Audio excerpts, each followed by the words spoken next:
Bismillah ar-Rahman ar-Rahim. Assalamu alaikum wa rahmatullahi wa barakatuh. What are the most powerful ways to understanding yourself and others, and what is the importance of that? Have you noticed how you sometimes connect instantly with some people and really struggle with others? Have you also maybe noticed how some people seem to get along with almost everyone, while others just seem to struggle to connect with even a small circle of friendship? As a Muslim community, we must strive to improve our relationship with each other through understanding, compassion, so that we can unite as a Muslim ummah to grow, but also to serve on the path of the truth. Understanding human psychology is one of the most fascinating journeys in life. Humans are a beautiful creation of Allah subhanahu wa ta'ala, one that Allah has chosen to be His Khalifa, the representative of Him in this world. And obviously the best of that is our Prophet Muhammad, peace be upon him. But we each have a responsibility in this Khilafah, and that means we need to be able to understand our own selves, our strengths, our weaknesses, but also connect to get the best out of other people. We are all special and we are complex beings. We're made of body, mind, and soul, or spiritual element to us. We are impacted by both nature and nurture, and so understanding the psychology of humans often seems like an ocean that is so deep and wide, but also I do hope that you will find it fascinating and beautiful to dive into. Understanding ourselves means we begin to understand why we think the way we do and why we make certain decisions and not others, and why we act in certain ways in certain situations.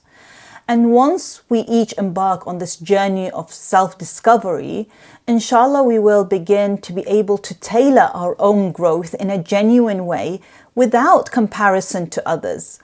We will discover how Allah created each one of us in a special and a beautiful way, and will inshallah serve us to get closer to Him and get the best out of ourselves through that. Understanding human mind and behavior also allows you to understand other people, why and how people can think, feel, and sometimes act so differently to us.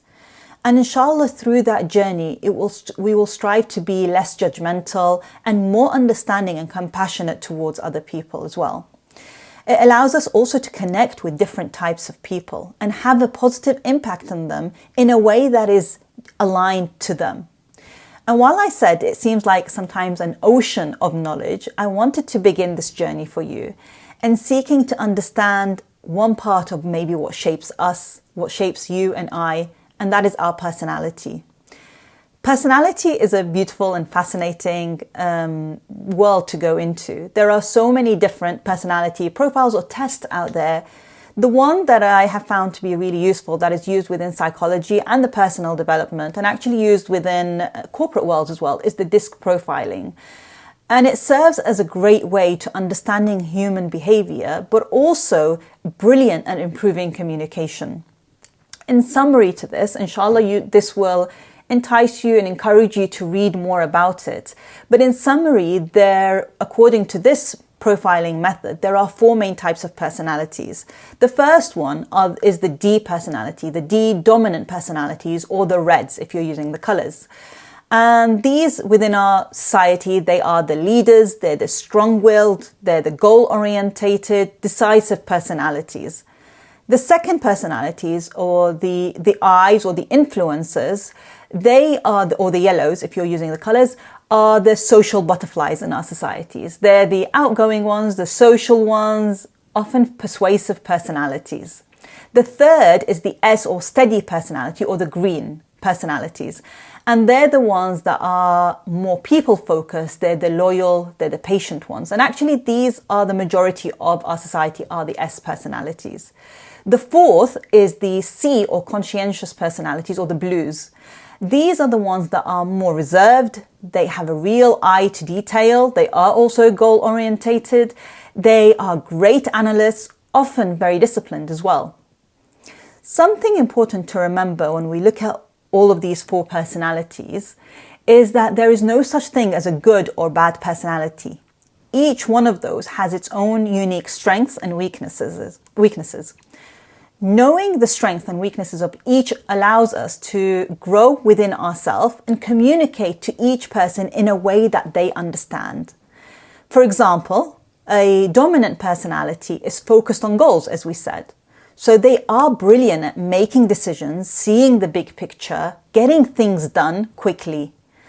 At the same time, there's another part of them that doesn't actually enjoy small talk. They can come across as being abrupt or rude because they are focused on the end goal more. And even though they may come across, that's rarely their intention.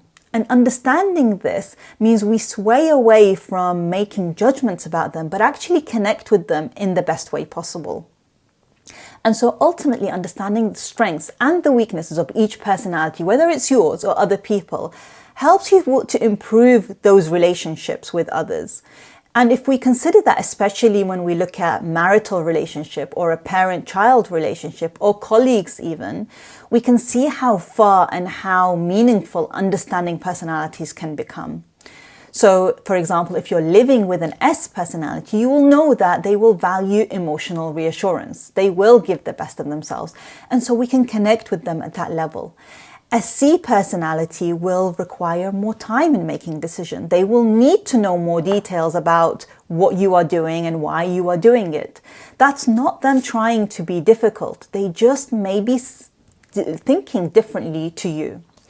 And in any group, any business, any community, we actually need all of these beautiful personalities to be able to function and get the best out of our collective aims and goals.